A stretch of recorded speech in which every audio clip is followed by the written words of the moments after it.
السلام عليكم ورحمة الله وبركاته. الحمد لله نحمده ونستعينه ونستغفره ونعوذ بالله من شرور أنفسنا ومن سيئات أعمالنا. من يهده الله فلا مضل له ومن يضلله فلا هادي له. أشهد أن لا إله إلا الله وحده لا شريك له وأشهد أن محمدا عبده ورسوله. أما بعد. Hadirin dan hadirat yang dirahmati Allah Subhanahu wa taala.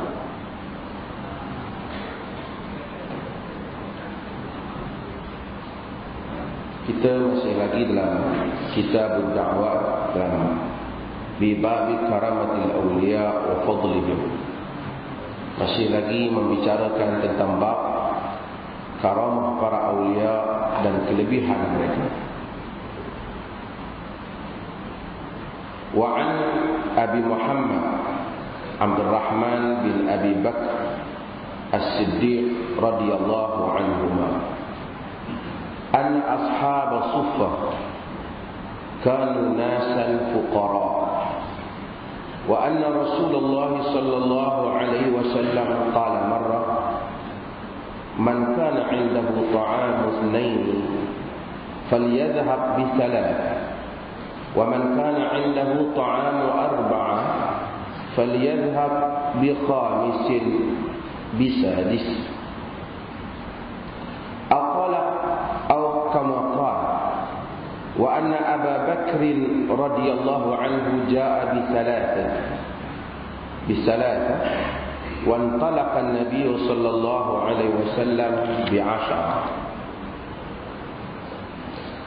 وأن أبا بكر تعشى عند النبي صلى الله عليه وسلم ثم لبث حتى صليت العشاء ثم رجع فلبث حتى نعس رسول الله صلى الله عليه وسلم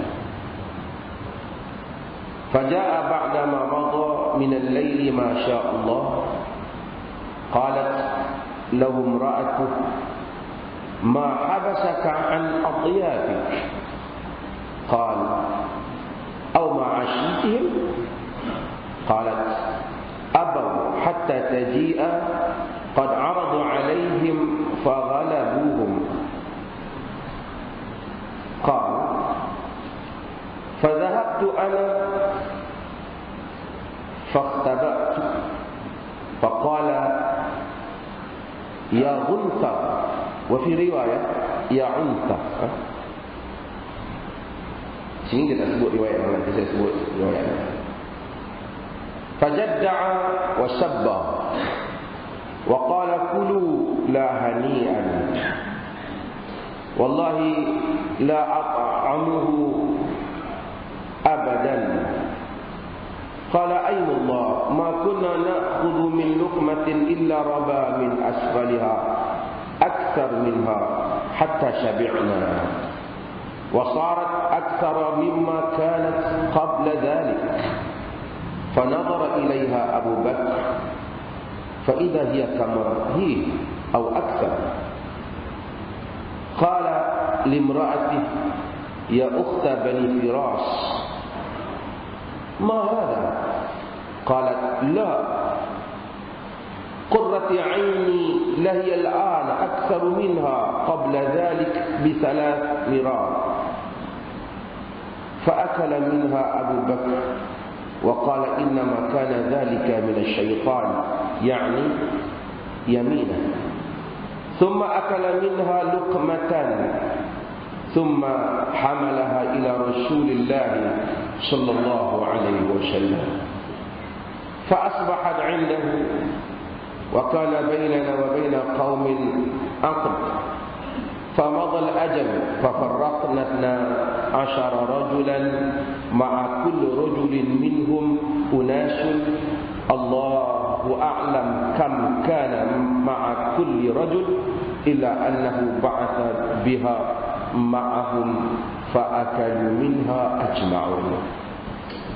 Kita banyak-banyak itu saja riwayat Al-Imam Al-Bukhari. Al-Imam An-Nawawi rahimahullahu ta'ala, dia masukkan lagi riwayat yang lain Al-Bukhari yang Muslim juga. Yang hak lain itu menyokong riwayat awal yang disebut. Jadi kita baca setakat itu. Daripada Abi Muhammad, yakni dia punya kunyahnya, gelarannya Abu Muhammad. Dan kita dah sebut bab ni, yakni sebahagian para ulama, kebanyakan para ulama melihat oleh kerana sahabat ni mengamalkan adanya kunyah, yakni depa ni ada panggil gelaran, maka sunnah kata pada pandangan kebanyakan ulama untuk terutama ulama-ulama hadis menganggap untuk seseorang ada kunyah. Dan sebahagian melihat ini adalah amalan kebiasaan orang Arab, sebahagian melihat ia merupakan sunnah kerana sahabat buat dan diakui oleh Nabi sallallahu alaihi wasallam. Iaitu satu orang dia ada anak dia umpamanya nama Mustafa, dia Abu Mustafa. Kalau anak dia nama Malik, dia Abu Malik. Kalau anak dia nama Muhammad, dia Abu Muhammad. Kadang-kadang orang yang tak ada pun dia ubah juga, kerana nak bagi ada. Nabi kadang-kadang budak kecil-kecil, dalam hadis budak yang masih kecil Nabi bagi kunyahnya, ya Abu Umair. Dia siapa tu walaupun tak ada anak lain, kalau ubah dia tak kuat. An Abi Muhammad Abdurrahman bin Abi Bakr As-Siddiq. Abu Rahman bin Abu Bakr As-Siddiq. Abdurrahman bin Abi Bakr ini anak Abu Bakar yang paling tua, iaitu saudara Aisyah radhiyallahu anha. Jadi kita dengar, kita tahu Abu Bakar As-Siddiq ni dia siapa? Pak mentua siapa? Pak mentua Nabi sallallahu alaihi wasallam. Anak Nabi, anak dia yang bersama dengan Nabi ialah Aisyah radhiyallahu anha. Dia ada lagi anak dia, iaitu Abdul Rahman bin Abi Bakar. Dan nanti kita akan jumpa lagi Muhammad bin Abi Bakar yang terlibat, yang dikatakan terlibat, bukan terlibat, yang cuba dibabitkan dalam peristiwa pembunuhan Uthman bin Affan. Disebabkan dia dipengaruhi oleh sebahagian orang, tapi dia tak terlibatlah pembunuhan itu. Peringkat awal tu dia pun ada nak marah juga kepada Uthman, disebabkan pengaruh politik yang cuba mengaitkan Uthman dengan beberapa isu dia, sehingga akhirnya dia beristighfar dan pulang ke rumahnya. Yang pentingnya Abdul Rahman bin Abi Bakr ini adalah merupakan anak Abu Bakar yang tua. Pada hari peperangan Badar, kata Al-Imam Az-Zahabi dalam Syiar A'lam An-Nubala, dia hadir tapi dia tak Islam lagi, dia bersama dengan musyrikin. Maknanya dia kanak-kanak Islam. Pasal tok wan dia Abu Quhafah tak masuk Islam lagi, dan Abu Quhafah tu masuk Islam lewat. Tuan, itu yang kata para sahabat radhiyallahu anhum, bila mereka masuk Islam, mereka terpaksa berhadapan dengan kaum keluarga. Bukan saja korban harta, tapi berhadapan dengan kaum keluarga, berpisah, berperang antara satu sama lain. Maka tak heranlah jika Allah Subhanahu wa taala menabalkan mereka ke kedudukan yang tinggi. Dan ahli sunnah sensitif dalam masalah ini, dan ada perbezaan yang besar dengan Syiah dalam masalah ini. Syiah tak pakailah. Dia kata Abu Bakar As-Siddiq ni, gelaran As-Siddiq pun tak betul. As-Siddiq yang As-Siddiqul Akbar, As-Siddiq yang sebenar tu Ali bin Abi Talib. Semua ada apa dia bagi pada Ali. Kita ahli sunnah ni tak memusuhi Ali, tapi kita tahu setiap orang ada kelebihan-kelebihan yang Allah beri. Kita nak suka pada Ali, tak payahlah sampai nak musuhi Abu Bakar Siddiq. Suka pada Ali itu tak apa, tapi takkan nak kena musuh Abu Bakar Siddiq. Abu Bakar Siddiq, Abdul Rahman bin Abi Bakar ini adalah anak Abu Bakar Siddiq radhiyallahu anhu. Jadi kita ingat nanti hadis masa Nabi SAW hampir wafat. Nabi dia berada di pangkuan Aisyah radhiyallahu anha, dan Abdul Rahman bin Abi Bakar ni masuk. Dia pegang kayu sugi, dia sugi. Nabi SAW tengok, Aisyah tahu Nabi nak kayu sugi tu. Aisyah ambil, Aisyah potong sikit, Aisyah bagi. Maksudnya Nabi suka lah nak tengok kayu sugi tu. Bagi Nabi suka bersugi. Jadi Aisyah potong, Aisyah bagi pada Nabi SAW. Ini adik, ni abang. Abdul Rahman bin Abi Bakar radhiyallahu anhu, masa ni barangkali dia masih tak besar mana lah. Masa Perang Badar dia datang, dia masuk Islam. Dia mari sebelum daripada pembukaan kota Mekah. Bapa dia, datuk dia, bapa Abu Bakar, Abu Quhafah, lewat Islam dia. Selepas masa lepas buka kota Mekah, baru dia datang dan menganut Islam. Anak dia Abu Bakar As-Siddiq radhiyallahu anhu, khalifah Rasulullah, awalah, orang yang awal, bapa dia lewat. Bapa dia lewat. Kadang-kadang Allah Subhanahu wa taala bagi peluang kat manusia ni. Berapa peluang manusia kadang-kadang tak ambil, sehingga Allah beri peluang untuk orang masuk Islam. Kita akan tengok nanti dalam riwayat, sebahagian orang pada zaman Nabi bersungut atau merungut, kita kata kalau kita masuk awal Islam dulu pun kita senang dengan orang yang berawal masuk Islam. Dia cakap lah, tapi masa awal Islam menghadapi cabaran tu dia tak datang. Dia tengok saja. Kadang-kadang Allah lontarkan beberapa peluang kepada kita untuk menjadi orang yang baik ataupun untuk membela Islam. Kita tak nak apa, hampa buat lo lain kali orang lain aku buat kemudian peluang tu tak datang bagi kita.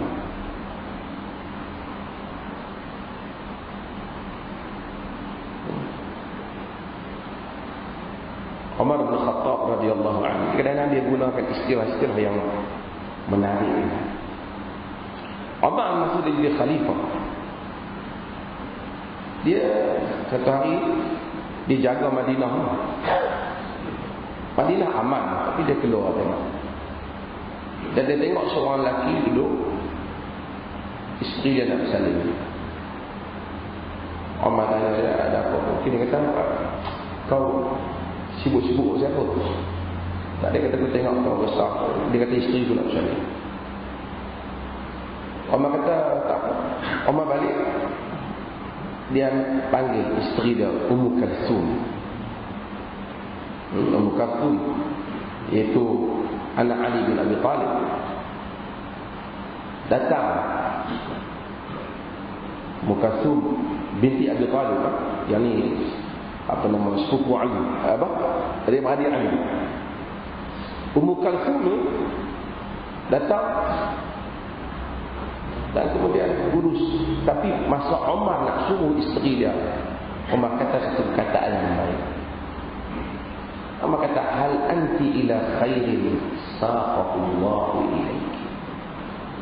Adakah engkau mau kepada satu kebaikan yang Allah Ta'ala bawa mereka? Ayat Umar. Dia kata apa? Dia kata, ada orang bersalib, ada orang boleh tolong, jom kita pergi. Jadi dia pula, tapi perkataan Umar tu menarik. Adakah kau mau menerima satu kebaikan yang Allah pahala, yang Allah nak bawa mereka? Dia pun pergi. Kemudian dia uruskan sila lahir anak berkenaan. Dan dia kata, ya Amirul Mukminin. Ya Amirul Mukminin. Dia kata, budak ni dah lahir, anak sahabat kau ni lahir. Kau ni terkejut.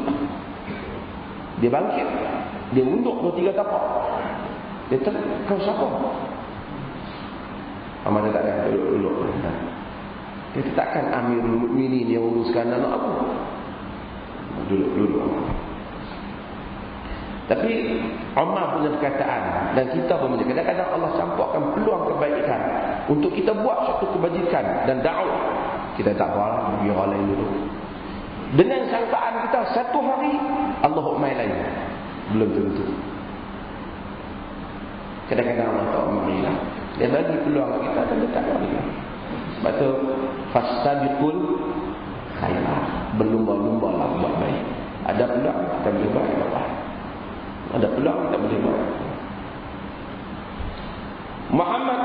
Bakar As-Siddiq radhiyallahu anhu, Allah redha kepada keduanya. Kana ashabus suffah, adalah ashab suffah, penduduk ataupun orang-orang yang digelar sebagai penghuni suffah. Dia terjemah apa Indonesia ni? Situ terjemah apa? Ashabus suffah, ahli suffah. Suffah ni satu tempat yang berada di belakang masjid Nabi SAW. Tuan-tuan sekarang ni, tuan-tuan kalau pergi pun ada sikit lagi pinggirannya. Tapi Suffah ni duduk di belakang masjid Nabi SAW, terbuka tapi dia ada bumbung. Ramai orang-orang yang miskin duduk di situ. Mereka datang daripada mana tak ada tempat, mereka duduk di situ. Kadang-kadang mereka ada makan, kadang-kadang mereka tak ada makan. Sahabat yang mana tolong mereka sertai dakwah, mereka ikut Nabi SAW. Mereka buat apa yang sempat. Antaranya Abu Hurairah radhiyallahu anhu. Dalam Hilyatul Awliya, Al-Imam Abu Nu'aim menghitung ahli Suffah ni sekitar 40 orang. Ramai ni duduk di masjid ketika itu, dan dakwah masih baru berkembang. Hotel tak ada, nak duduk orang perlu datang jumpa Nabi. Mari daripada negeri lain datang ke Madinah, kemudian nak duduk, nak mengaji dengan Nabi. Di mana nak duduk? Masih duduk di Suffah. Ashabus Suffah. Kanu nasan fuqara, mereka lah orang fuqara, miskin. Wa anna Rasulullah sallallahu alaihi wasallam qala man kana 'indahu ta'am ithnain falyadhhab bi thalathah. Siapa yang bersama dengannya ada makanan untuk 2 orang, pilah makan 3 orang. Wa man kana 'indahu ta'amun arba'a falyadhhab bi khamis bi sadis. Siapa yang ada makanan untuk 4 orang, pergilah makan 5-6 orang. Ini arahan Nabi SAW. Jangan kata, oi cukuplah dalam kami ni. Dah tak cukup, Nabi kita bagi peluang ke orang lain. Dan kita ni, kami 6-6, 3 ni, tak apa. Nabi kita masuk lagi seorang. Masuk lagi seorang.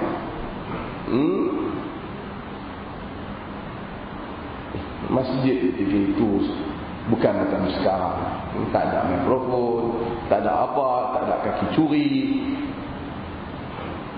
Kemudian di masjid pula, masjid tak ada lantai macam sekarang. Jadi simple masjid itu. Tapi bila zaman berkembang, kita pun nak kena jaga juga masjid.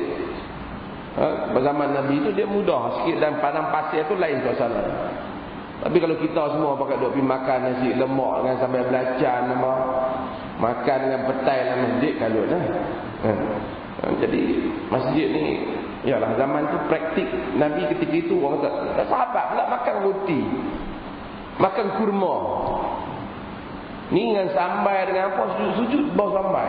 Orang kacau pula. Kita kata, oi, saya bukan marah orang duduk pergi masjid, pergi makan dalam masjid, tapi kena pandai jaga lah. Tak boleh ni tengok-tengok hadis ni dah. Yalah, kita kena tahu bagaimana pelaksanaan ketika itu. Ada perbezaan yang kita kena ambil kira. Ini soal timbul ni, ada bantahan pasal azan. Saya sebut dalam kenyataan dalam baca, saya dah kata azan ni, saya ingat dia orang bukan pasal azan. Azan ni kalau yang betul-betulnya lebih kurang sekitar 2 minit, 3 minit ya.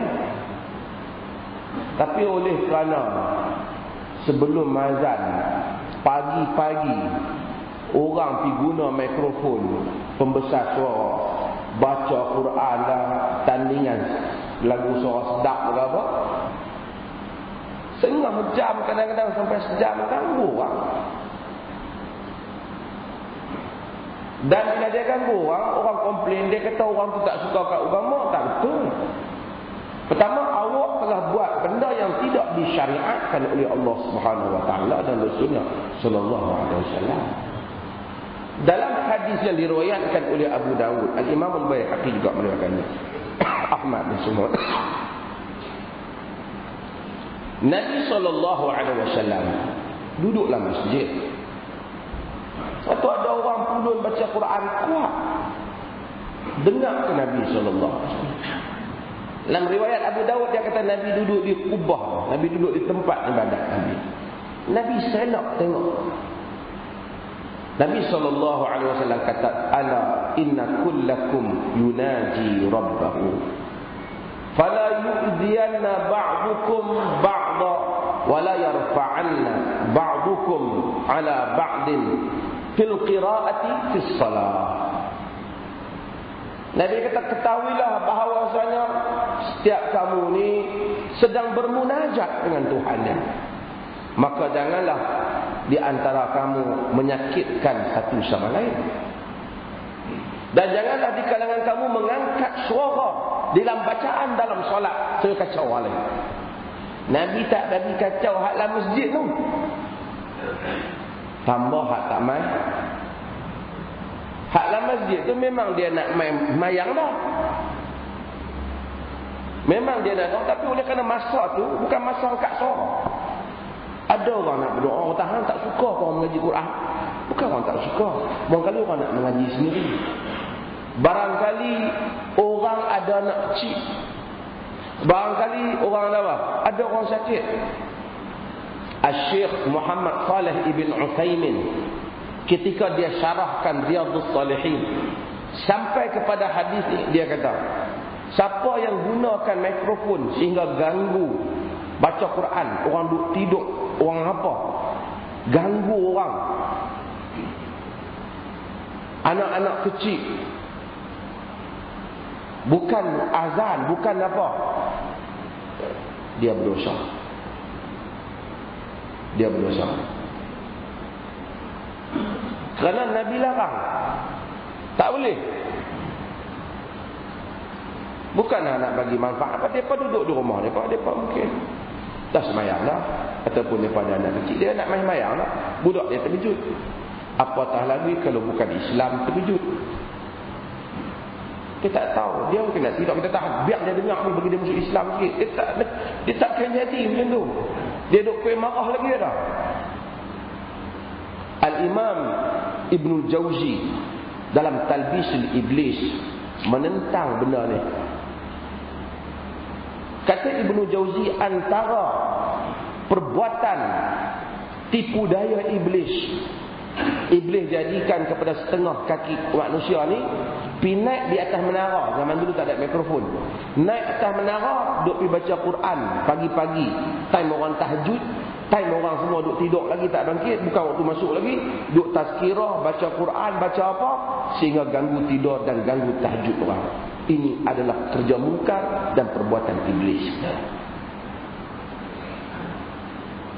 tipu daya iblis. Ibn Jauzi sebut dalam kitab dia Talbisul Iblis. Yang lebih penting Nabi sebut, bukan Islam, dia tak faham. Pukul 5 pagi dia terkejut. Pasal apa mereka nak semayang lama sangat duk baca, aku nak kena.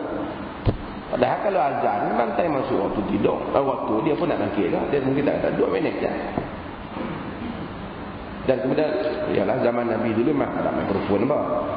Tapi kita nak kena ambil kira persoalan macam ni. Sebab itu menokok tambah amalan di dalam agama sentiasa menyebabkan orang salah sangka pada Islam. Tokok tambah amalan yang Nabi tak ajak, kita duk pergi pandai-pandai kat atas. Bukan saja salah dari segi agama, mengganggu keharmonian. Ganggu keharmonian. Sentiasa tokok tambahnya kacau. Orang mati kita tokok tambah, keluarga tu kena buat yang tu, kena buat yang ni. Kacau duit anak yatim, kacau duit janda-janda. Tengok kesan kita. Sebab tu bila Nabi tak bagi tokok tambah tu, ada pasal. Kita kata, setengah orang kata, pasal apa dia komplain? Ni Quran bagus apa? Cuba dia duduk tengah tidur, kita pergi baca Quran pada. Kita boleh pergi baca jauh. Tak baik kata gitu. Orang kena dengar tak nak baca. Boleh. Kata tu lah, aku nak tidur dulu, saat ni aku baca. Tahan, hang pandai. Bukan mesti orang benci Quran. Mungkin suara kita tak sedap, orang tak mendengar.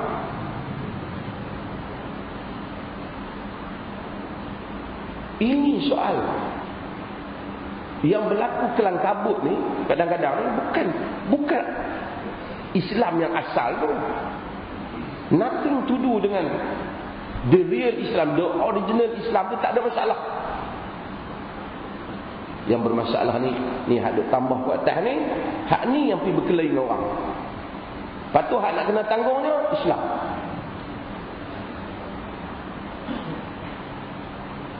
Hampa pergi tambah, lepas tu hampa berkelahi, hampa angkat nama Islam. Ni masalah hampa. Ada kawan kita cerita seorang ni Perda. Dia pun buat program. Pukul 3 pagi dia berzikir. Terkejut sampai. Nak mikrofon. Dia kata biar orang dengar. Ya. Hatta Allah pun tak mewajibkan tahajud. Sunnah. Baguslah bangun tahajud tu. Dia bukan semua orang. Ada orang hari tu dia tak ada bangun, dia letih. Mungkin dia pekerja, mungkin dia ibu yang sehari nak bangkit, nak bawa kuih. Mungkin dia nak bangkit sehari. Kita pergi kacau dia macam apa? Oh, nak pergi suruh dia bersiap supaya dia main masjid. Kalau kaki main masjid ni, dia memang main. Kalau kaki tak main ni, hadirin dan hadirat, ini semua kita kena ambil tahu. Perkembangan-perkembangan yang berlaku ni kadang-kadang saya suka juga. Jangan parti-parti politik ni boleh jadi universiti terbuka juga untuk kita semua mengaji. Mengaji di atas kebijaksanaan mereka dan juga kebodohan mereka sebahagian itu, kan? Bertahankan benda-benda yang bukan-bukan, lepas tu berkelahi orang. Nak tahan benda yang ada asas.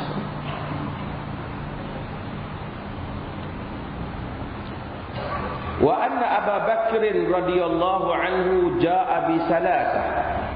Abu Bakar bawa 3 orang, wan talaqan nabi bi 10. Nabi bawa berapa? 10. Abu Bakar ni satu orang yang setia. Ada tetamu Nabi ramai, tak boleh rumah Nabi sempit dan seumpamanya, Abu Bakar bawa ke rumah dia. Dia bawa mana 3, Nabi kata ada lagi 10. Abu Bakar terima.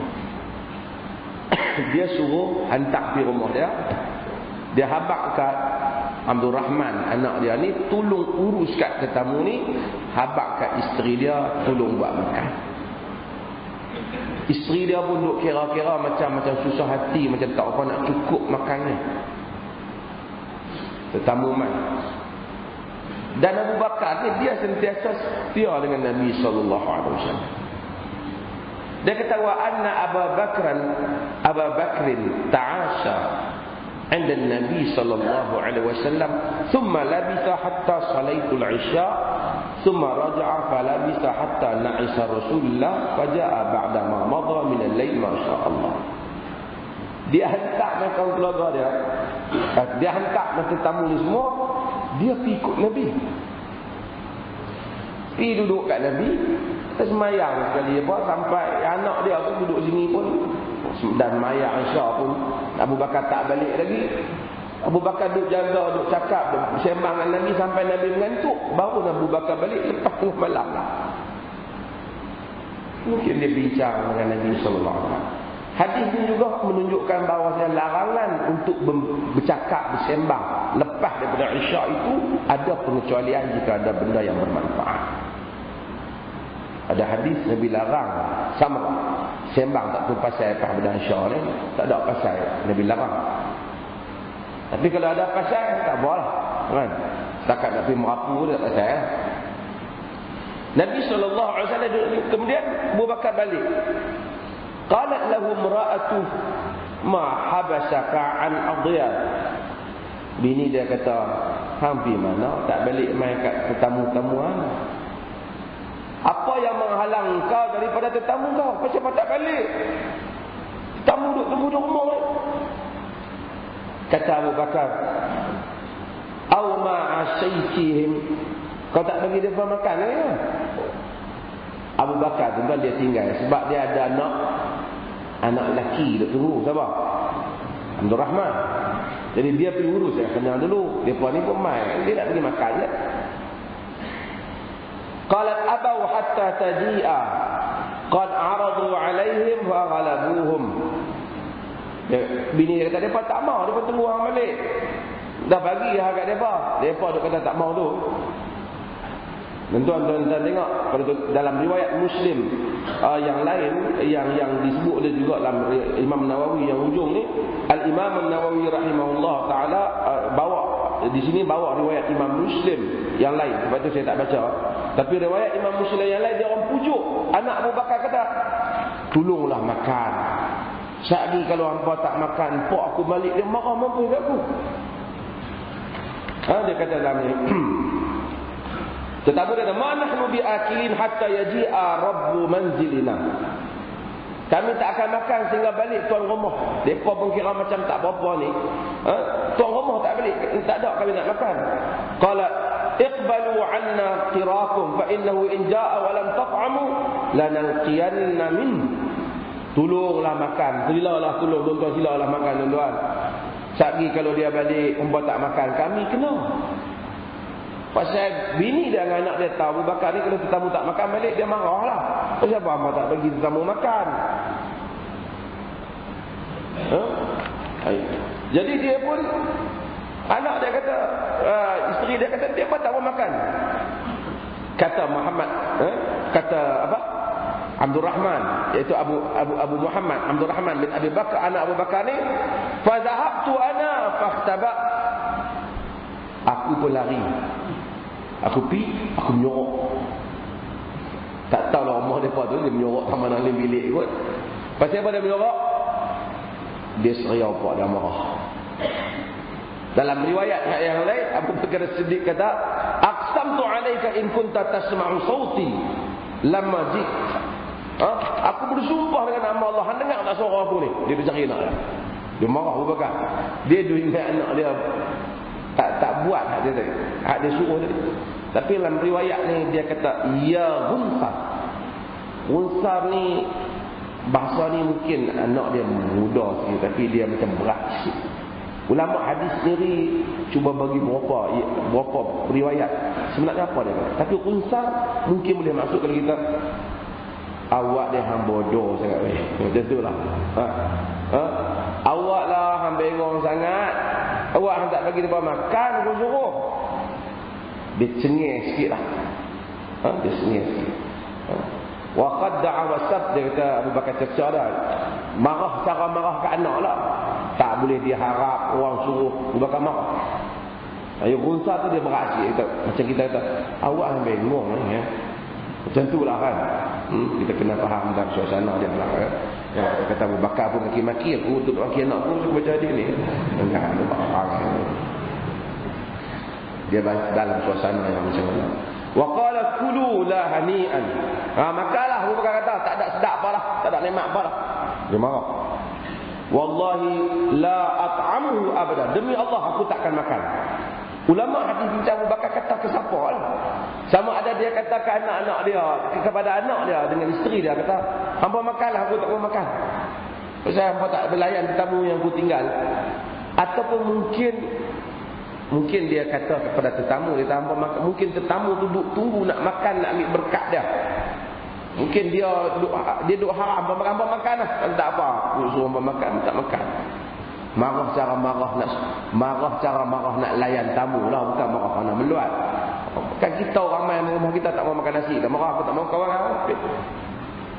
Bukan kerana kita marah tu kita benci, kita nak layan dia. Kita nak layan. Fa ainullah ma kunna na'khudhu min luqmah illa raba min asfaliha. Kata Abdul Rahman bin Abi Bakar, "Demi Allah, kami tak ambil satu suap pun melainkan dia tumbuh balik makanan itu daripada bawah." Makanan tadi.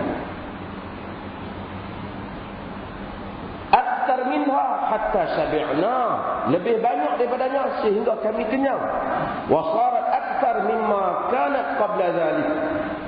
Maka makanan itu menjadi lebih banyak daripada sebelum itu. Tetamu makan, depa makan, makanan itu jadi banyak. Ambil satu, ditumbuh lain. Mungkin roti ke, sama ada sarif ke, sama ada barang cedok, tambah lain. Cedok naik lagi banyak. Kata dia, Fanadhara ilaiha Abu Bakar fa idza hiya kama hiya aw akthar. Maka Abu Bakar pun tengok. Tiba-tiba Abu Bakar tengok dia macam tu ataupun ambil macam mana pun tak kurang, bahkan duk lebih banyak, bertambah banyak pakaian. Qala limraati ya ukhta bani Firas ma hadha. Dia kata kepada isteri dia, wahai saudara Bani Firas. Isteri dia ni keluarga Bani Firas.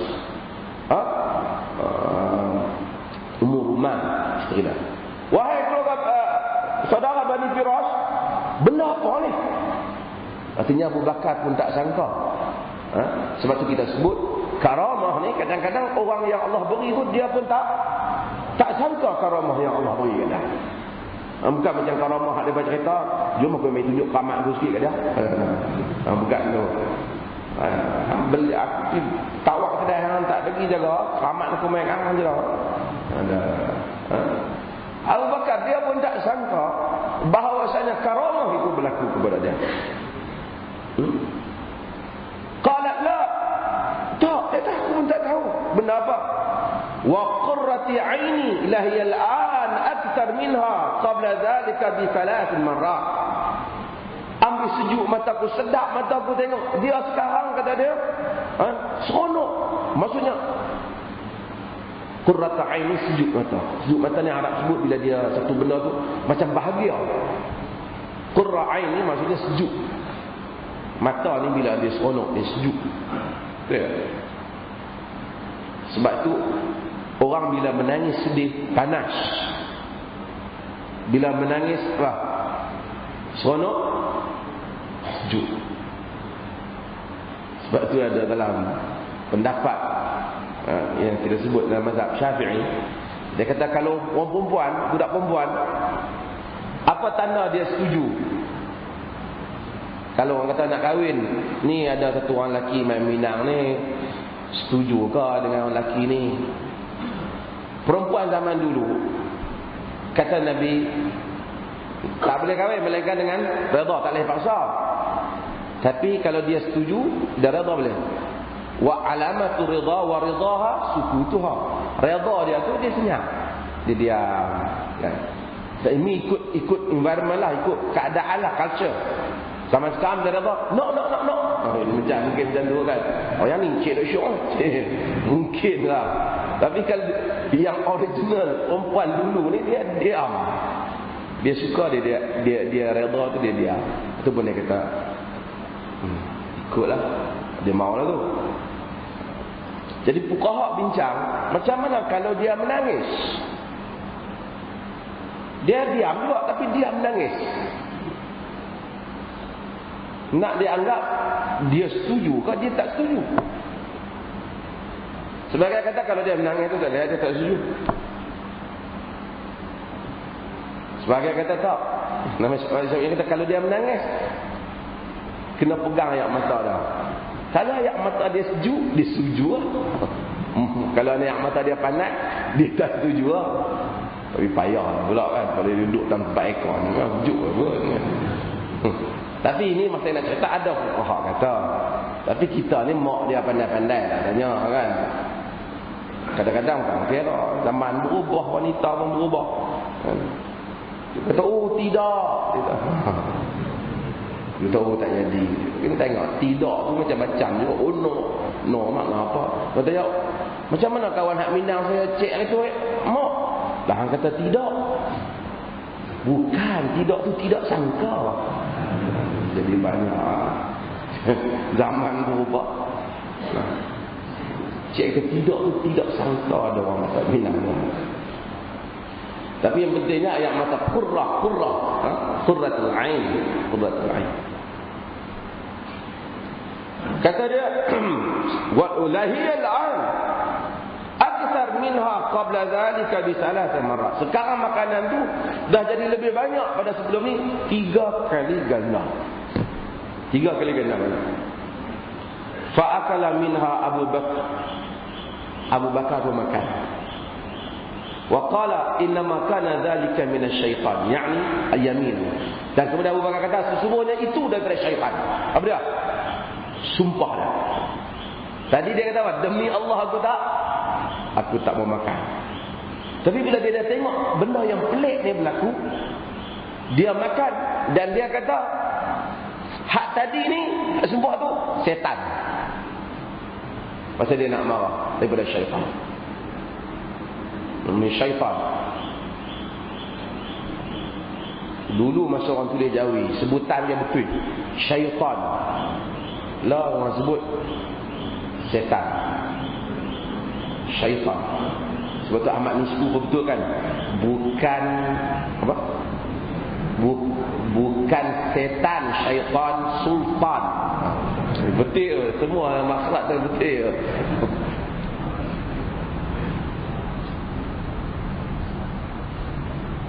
Dia kata hak tadi sumpah tak pakai.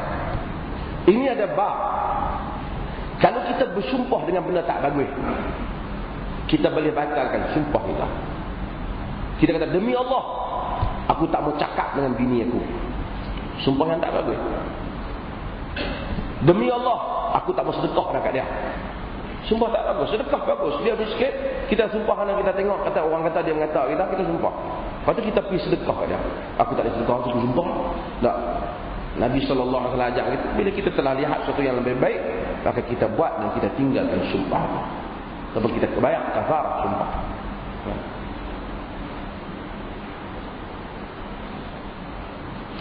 Wala taj'alullaha 'urdatan liaymanikum an tabarru.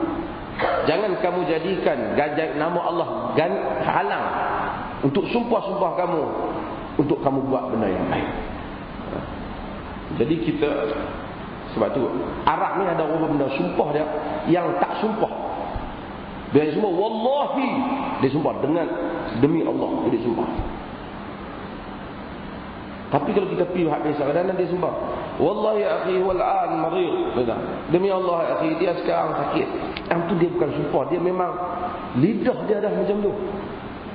Tapi kedai dia, ya akhi fi basal, wallahi ya akhi ma fi basal. Wahai saudara, ada bawang, demi Allah tak ada bawang. Hang sumpah apa? Aku tak kira. Tapi sumpah tu dia bukan sumpah, dia memang biasa macam tu. Kadang-kadang apa sorry ada. Tapi kita tak anggap itu sumpah. Dia memang mulut dia, tapi tak bagus. Benda tu itu satu benda perbuatan yang tak bagus. Nama Allah jadi ringan. Sikit-sikit sumpah, wallahi. Tak bagus. Jadi orang Melayu pun bila pergi belajar cakap Arab, wallahi ya akhi, dia pun sumpah juga.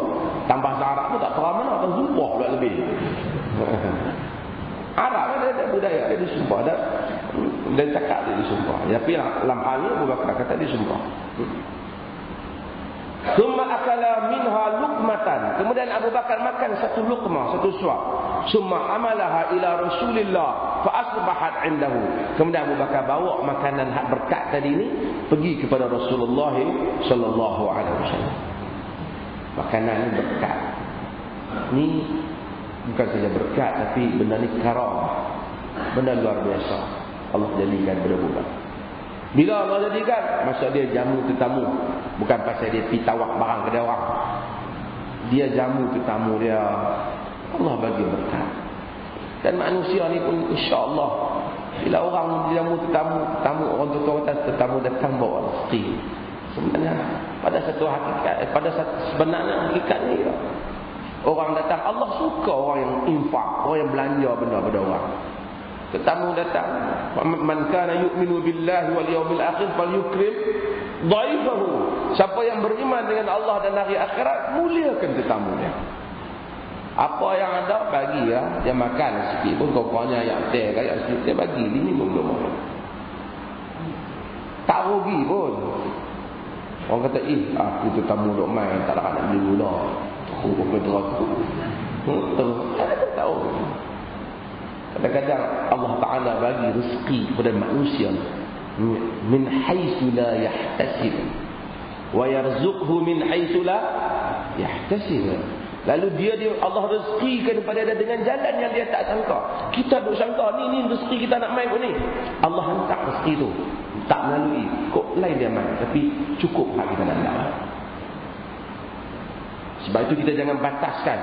Kalau rezeki ni tak main kot ni, kok mana lah nak main, jangan.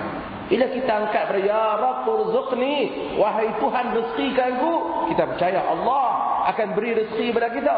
Jalannya berbagai, melalui jalan yang kita sangka dan melalui jalan yang kita tak sangka. Yakin Allah beri rezeki, yakin dia beri rezeki.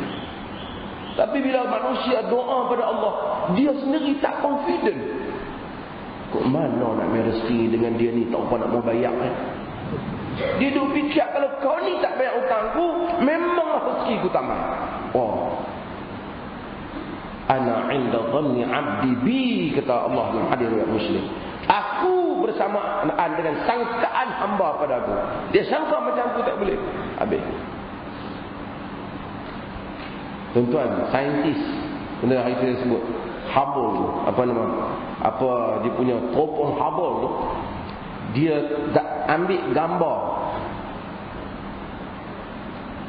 bumi ni dibandingkan dengan planet lain, halus saja planet lain. Bumi dengan matahari tak ada apa lagi halus dalam bumi ni. Matahari kita dibandingkan dengan matahari lain, matahari kita tu debu ya.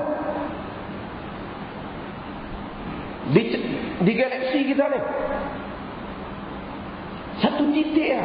Jangan tanya bumi kita besar mana, jangan tanya besar mana kerajaan Allah. Satu-satu tempat, satu-satu matahari nak sampai ke kita, sampai ada yang mengambil masa 130 bilion tahun cahaya. Tuan-tuan, sekali kita buka cahaya, satu saat cahaya boleh pergi banyak mana? Bilion tahun cahaya. Sekarang saintis ada lagi teropong yang baru, kata sebenarnya itu baru satu galaksi. Yang mana bumi itu, apa, matahari kita tu debu, bumi tu katanya. Di sana ada banyak lagi galaksi bagaikan pepasir di lautan.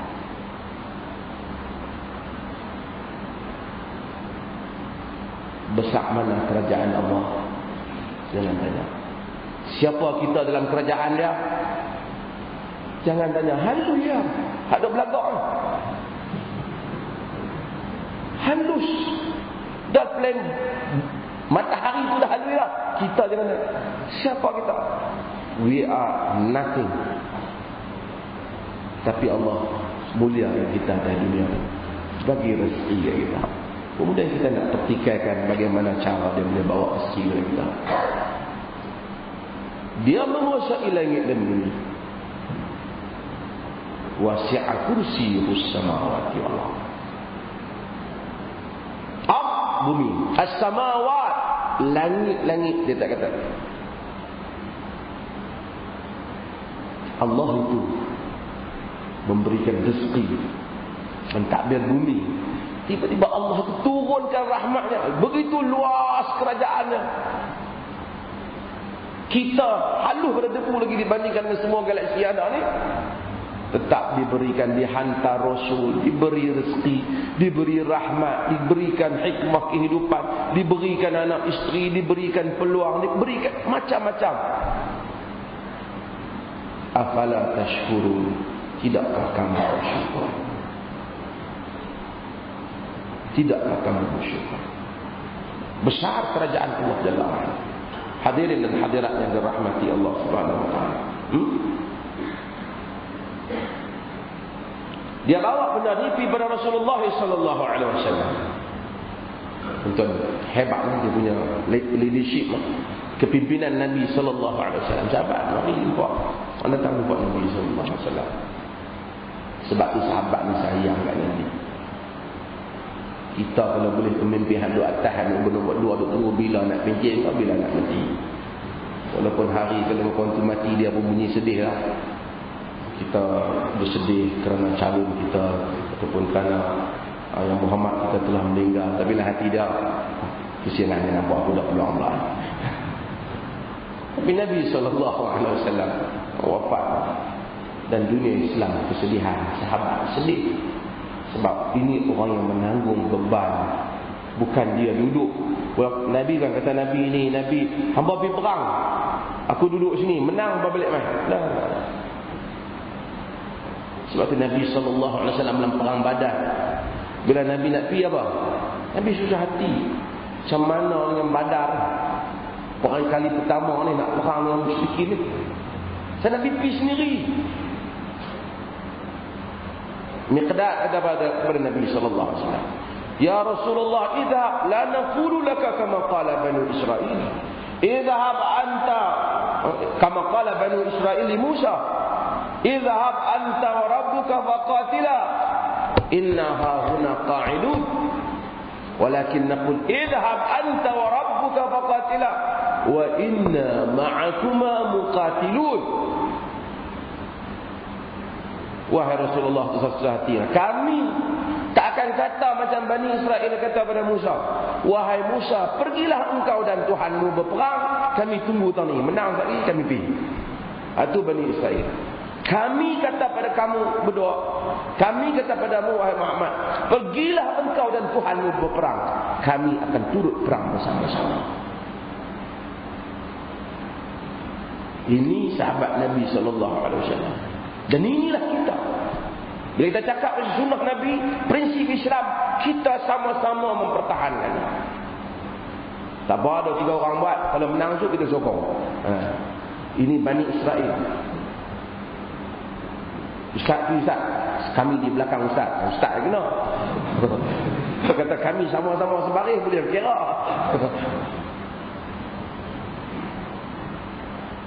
Wa inna ma'akuma muqatilun. Kami bersama-sama turut berperang. Katanya wa kana bainana wa bain qaumi 'aqdun famadha al-ajr fa farraqna 12 rajulan fa farraqna 12 rajulan. Ada kaum dengan satu kaum tu ada perjanjian, dan perjanjian itu sudah habis. Sudah sampai tempohnya, maka ada kaum yang datang jumpa Nabi itu, kami bahagikan mereka pada 17. Kaum ni datang jumpa Nabi, perwakilan Nabi bagi 17 kepala orang. 12 kepala. Wa ma'a kulli rajulin minhum unas. Setiap 12 ni ada pula anak buah dah. Allahu a'lam kam kana ma'a kulli rajulin. Allah yang mengetahui setiap kepala 12 ni berapa ramai lagi orang pengikut ada dalam majlis Nabi tu, Allah saja tahu. Abdul Rahman bin Abu Bakar kata dia pun tak boleh nak kira. Illa annahu ba'atha bihim ma'ahum fa'akalu minha ajma'un. Makanan tadi kami bagi kat depa, semua dapat makan. Hak mana malam tadi 13 orang tu duk susah hati takut tak cukup. Dah makan dah 13 orang tu malam tadi kenyang, duk bertambah lagi, hantar mereka Nabi, bagi mereka 12 tu dengan anak buah dia hak 12 tu berapa puluh yang kira, mungkin 120 ke 200, makanan tu dia makan cukup. Kenapa Al-Imam An-Nawawi rahimahullahu taala masukkan hadis ni? Dia masukkan hadis ni nak menceritakan tentang karamah. Berlakunya benda-benda yang luar biasa, kurniaan Allah kepada orang tertentu. Mudah-mudahan Allah Ta'ala kadang-kadang dia bagi sebagai tanda, kadang-kadang dia tak bagi bukan tanda dia tak sayang. Karamah ni bukan satu benda yang boleh kita duk panggil macam orang buat silat Nasrul Haq tu. Bila rasa-rasa nak turun ilmu, turun. Lepas pada tu boleh buat pagar, orang tendang tak kena, terpelanting. Tak ada orang kata ni karamah apa? Itu syaitan. Bagi tahu benda apa? Tetap tak makan, tanam tak mati, hang bagi tahu. Hang apa? Hang Nabi, hang tak Nabi. Hang wali, hang tak wali. Tengok hang benih tak. Akidah benih, tangkai 3-4 tangkai kat tengkok. Lepas tu hang bagi tahu bahawa inilah pahlawan Melayu, seni pertahan diri Melayu, warisan yang berasal dari agama Islam. Tak ada. Ini jin parit mana-mana. Kalau ada orang kebal Allah nak bagi, kita tak nasi Allah boleh bagi. Allah akan bagi pada orang seperti Hamzah bin Abi Talib, Abdul Muttalib. Hamzah bin Abdul Muttalib. Nabi pun tak turun mandi minyak malam nak perang Badar. Nabi kata ni aku nak turun sebuah sikit lah malam ni.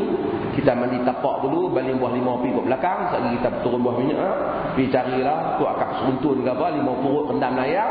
Lepas pada ni kita jurih-jurih pergi mai, depa tetak tak makan, depa balik macam tu dah, kita tetak depa pula. Nabi tak ada. Nabi Zahid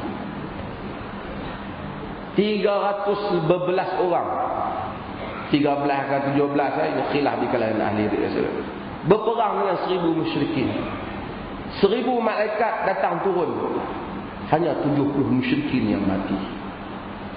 Setiap yang mati di kalangan musyrikin itu ada tangan sahabat yang membunuhnya. Malaikat datang hanya melindungi sahabat Nabi SAW. Pun begitu, ada beberapa orang sahabat yang syahid. Tak ada free punya peperangan. Kau ada sungguh orang duk main kereta. Itu saya sekali tu saya ulas macam ni lah. Saya tak sebut nama silat apa. RTM ambil ulasan itu. Ni ungkit balik ni. Saya ungkit pun benda baru tempat. Tapi RTM tayangkan di belakang tu satu filem yang membabitkan silat dan tokoh silat tertentu. Tokoh silat tu marah, telefon saya ni kecewa dengan Dr. Asri, saya penyokong Dr. Asri, tiba-tiba sanggup hina silat saya macam ni. Saya pun heran, saya hina silat mana? Rupanya RTM tu dia yang tayang silat tu. Kita ni bercakap, masa dia temu bual, kita tak tahu apa yang dia tayang bersama. Kita ulas silat tu segi umumnya. Oh, dia kata saya memang maksudkan dia. Cik hatilah orang tuan tak apa. Tapi yang penting saya kata itu, kalau sungguh ada orang boleh kebal tikam tak lalu, kita kena kalau seorang orang Islam Malaysia bagi RM3, kita kalau ada 10 juta, kita ada 30 juta, kita bagi kat dia supaya dia perang di Israel. Itu saja. Israel tembak tak makan, tembak tak makan, lari pun buat Yahudi tu. Arab pun kan pejuang Chechen, pejuang Bosnia Herzegovina, mujahidin yang memang berperang menentang Rusia, yang memang berperang menentang Serbia. Mereka tu lebih lagi perlukan pertolongan Allah Jalla wa'ala. Doa. Tapi peluru kena mati. Tiba-tiba kita buka gelanggang depan rumah, tikam tak lut. Oh, ini sudah luar biasa. Kita pergi, kita suruh dia pergi. Kalau pilot, kita kata jin tak dapat pasport itu.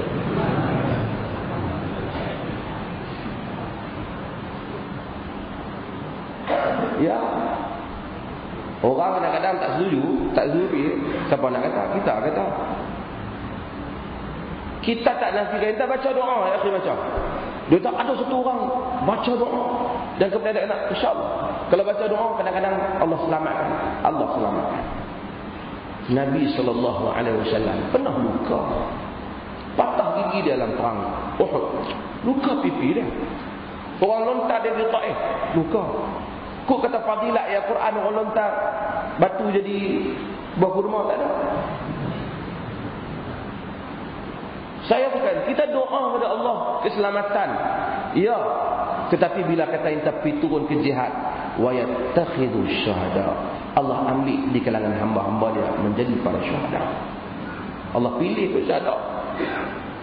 Allah pilih orang jadi syuhada. Macam Khalid kata, kami datang wajibna ilaikum biqaumin yuhibbuna al-maut kama tuhibbul hayah. Aku akan bawa satu kaum pergi perang dengan hampa Rom. Kaum ni duk teringin nak mati macam hampa duk teringin hidup.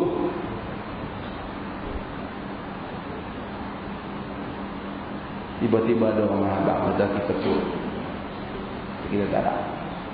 Dia boleh buatlah kadang-kadang tertentu. Pada zaman Ibn Taymiyah rahimahullah ta'ala, ada satu orang masuklah api keluar dari sana, tak terbakar. Ibn Taymiyah kata-kata, hampir ambil waraqatus sadr, ambil daun bidara dan lumur daun bidara di badan, nak tengok. Dia lumur daun bidara tu, dia masuk terbakar. Dia pun heran. Ibn Taymiyah kata, kerana jin dia tak suka dengan daun bidara. Dia pun ada alergi dia. Dia sebenarnya benda ni kadang-kadang rumah-rumah ni bukan benda ajaib. Ular dia tak suka dengan belerang. Kan ada belerang ni binatang. Ada binatang dia tak suka dengan bau ni. Ada jin ni menurut Sa'id bin Musayyib dan menurut ramai dia ni inter religion, dia ni international punya pengetahuan. Daun bidara ni dia memang tak ngam syaitan ni. Bukan kerana daun tu ajaib ada cahaya ligan daripada. Daun tu mungkin ada bau dia yang dia rasa tak ngam. Macam kita manusia juga ada bau yang kita tak happy, dia duduk tak boleh. Bau tu dia tak mau. Jadi bila orang bubuh daun tu bagi orang kena sihir, kadang-kadang memang dia hilang sihir tu. Bukan kerana ini daun ajaib, dah lah. Dia kena bau, dia tak nak. Jadi kalau kita faham benda macam tu, tak ada khurafat apa lah, biasalah. Ni kira kata daun ni sebenarnya macam tu. Kadang-kadang orang pergi dapat ustaz mana tu, ayak Zam-Zam dia boleh, ayak Zam-Zam 7 kali tawaf dia boleh jual.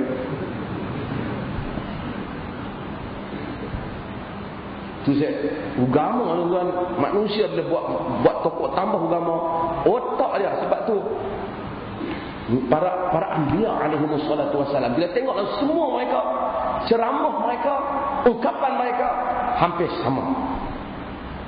Antara selitan mereka yang mereka la nas'alukum ajra ataupun la as'alukum ajra, kami tak minta habuan. Aku tak minta habuan daripada hangpa. Aku ni sampai dah awal saja. Oh banyak Quran. Semua Nabi Anbiya cakap macam tu. Tapi bila ustaz ceramah duk fikir nak kaya macam mana dengan ceramah ni, maka dia menego kuat atas tu macam-macam. Ayak Zam-Zam memang dah bagus dah. Dia pergi buat 7 tawaf supaya ayak Zam-Zam dia jadi macam ni. Patut ada orang Malaysia duk bubuh ayak Zam-Zam lari. Pasal apa yang pakcik ni buat memberatkan diri? Pokoknya dia terpengaruh kalau bawa ayak Zam-Zam tawaf tu jadi lain ayak tu.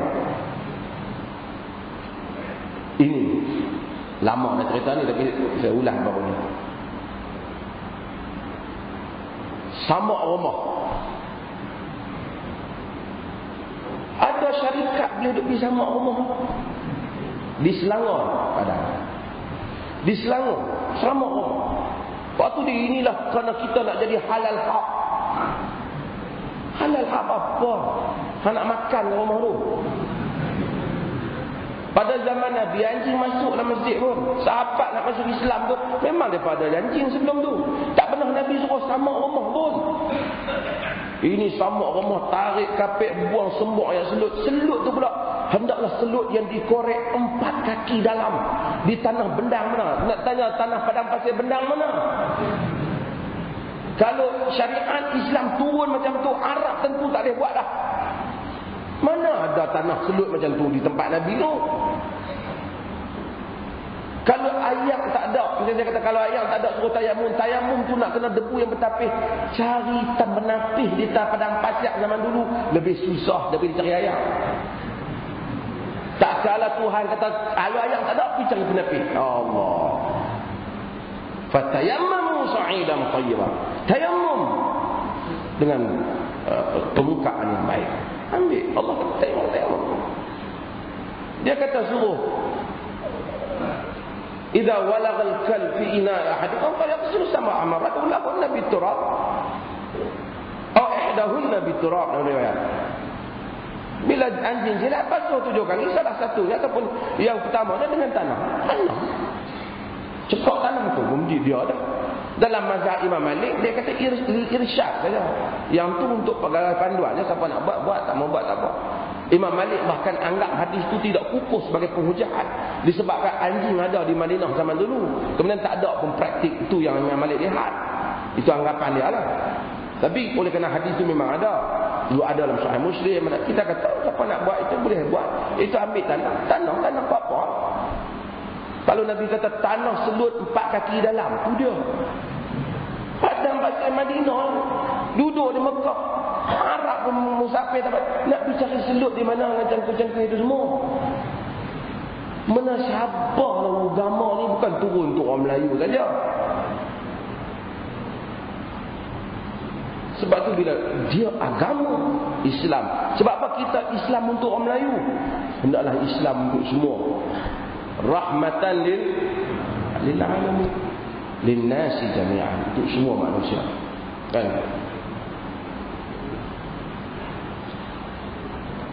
Allah Ta'ala. Ada soalan? Sedang.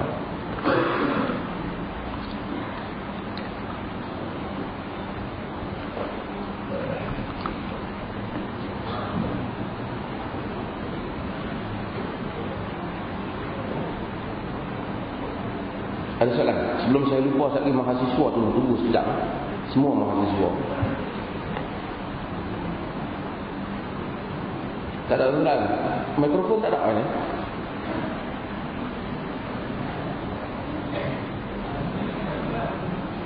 Tak apa, siapa suara tak kuat beritahu je kali.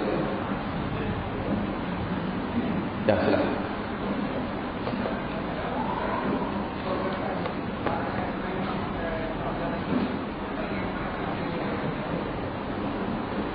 Masalah gerak jari ni lah masalah. Ada dalam hadis masalah gerak jari, dan ada juga hadis yang menunjukkan bahawasanya Nabi tak menyebut tentang gerak jari. Saya ingat pandangan yang paling selamat dalam hal ni lah pandangan kedua-duanya sunnah. Sama ada seseorang itu menggerakkan jari ataupun tidak menggerakkan jari, seperti yang disebut oleh Syekh Abdul Aziz Abdullah bin Baz, bahawasanya kedua-duanya sunnah. Jika dia tak menggerak pun tak apa, jika dia menggerak pun juga tak apa. Kedua-duanya sunnah. Sebahagian yang menafikan ia sunnah menyatakan itu syah, kerana riwayat itu orang lain tak sebut, kenapa dia saja sebut tentang gerak jari. Oleh kerana selagi mana boleh ditaufiqkan, taufiqkan. Kita katakan bahawasanya riwayat gerak jari itu berlaku dalam satu keadaan, dan yang tak gerak jari, tak menggerak apa itu berlaku dalam keadaan yang lain. Sesiapa yang mengamalkan salah satu pada itu sunnah. Tetapi seorang apabila dia pergi suatu tempat yang semua orang tak gerakkan jari, maka afdal kepadanya supaya dia jangan menggerakkan jari, kerana itu akan menimbulkan rasa pelik orang yang tidak faham itu. Sedangkan ada sunnah yang lain dengan dia boleh mendiamkan jari. Adapun menyatakan digerakkan jari apabila asyhadu an la ilaha illallah wa asyhadu anna muhammadar rasulullah, tidak ada mana-mana hadis yang sahih yang menyatakan semasa menyebut tasyahud itu digerakkan jari. Tidak ada hadis yang menyebut hal itu. Wa asyar, dia mensyaratkan. Hadis dia kata Nabi mensyaratkan. Allah. Ada soalan? Ada soalan?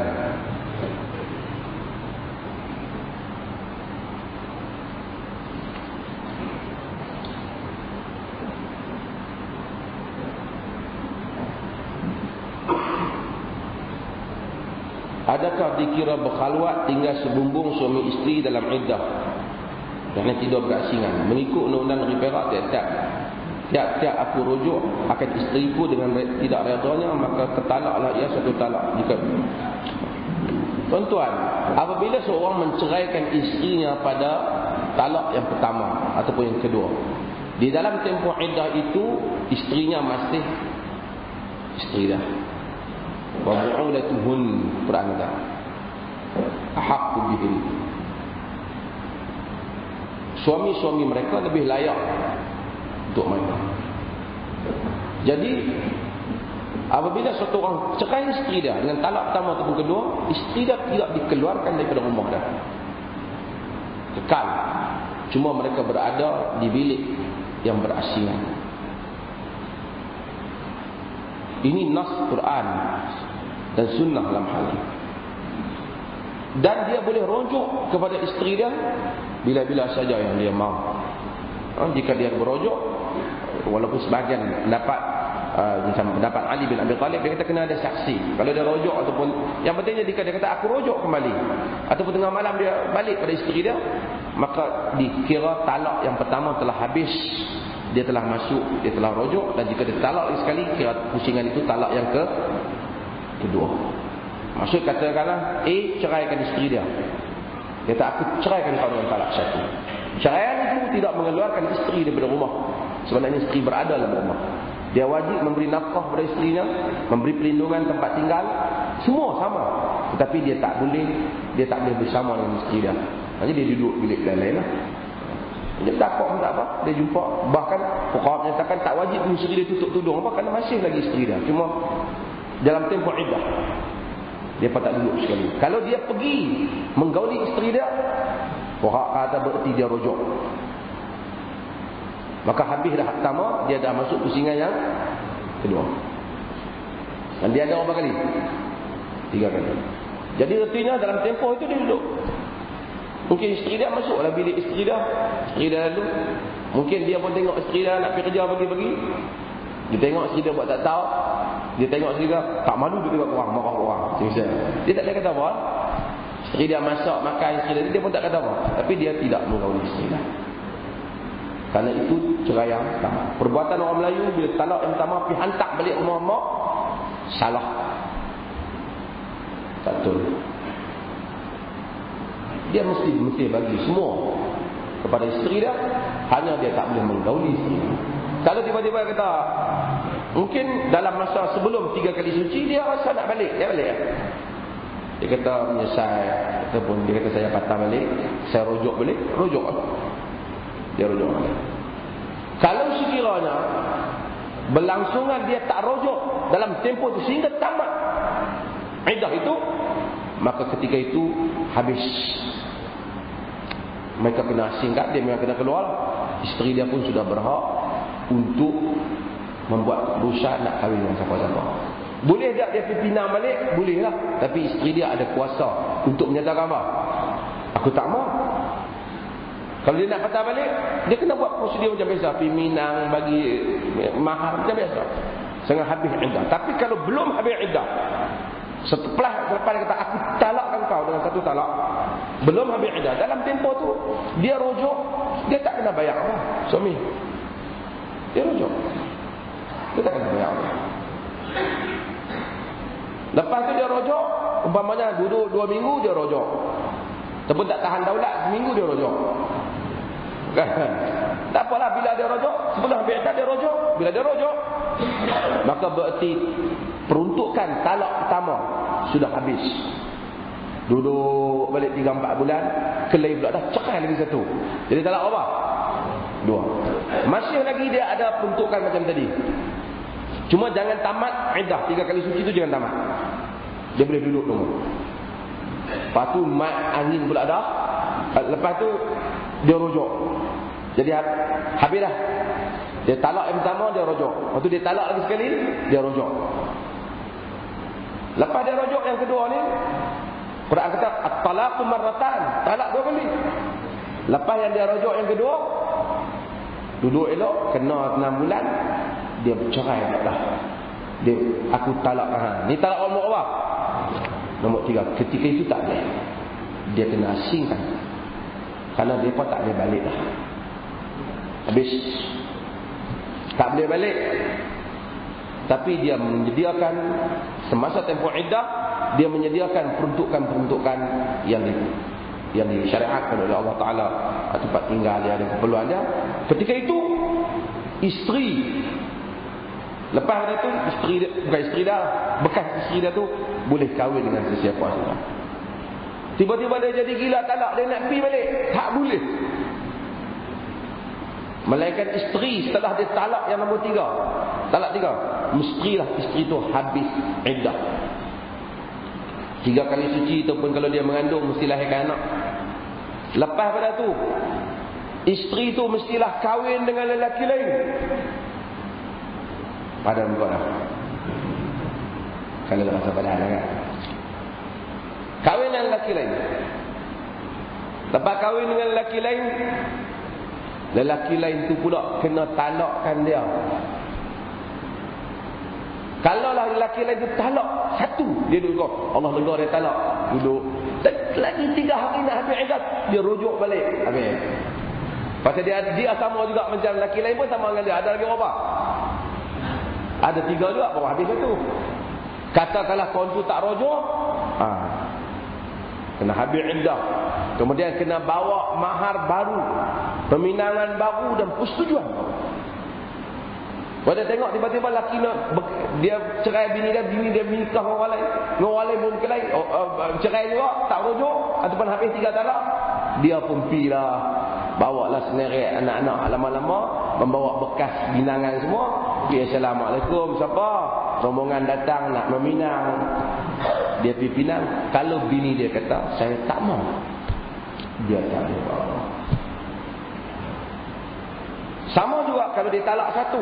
Bila dia talak satu, dalam tempoh iddah dia boleh rujuk lah. Tiba-tiba tamat tempoh iddah, dia tak rujuk. Habis. Dia boleh kahwin balik. Dia kena pergi minang balik. Kalau masa dia minang balik, isteri dia kata tak apalah, saya pun memanglah nak, tak ada masalah apa kahwin lah. Tapi kalau bini dia kata saya tak mau, dia tak boleh buat apa. Karena bila tamat tempoh iddah, ada hak kepada isteri dalam persetujuan. Bukan isteri lah, bukan isteri. Persoalan berhubung dengan ta'liq, ataupun dia menikah lah ni, hak Malaysia dia buat ta'liq. Lepas senangnya sebab dia pun bagi khusus nikah kahwin. Kadang-kadang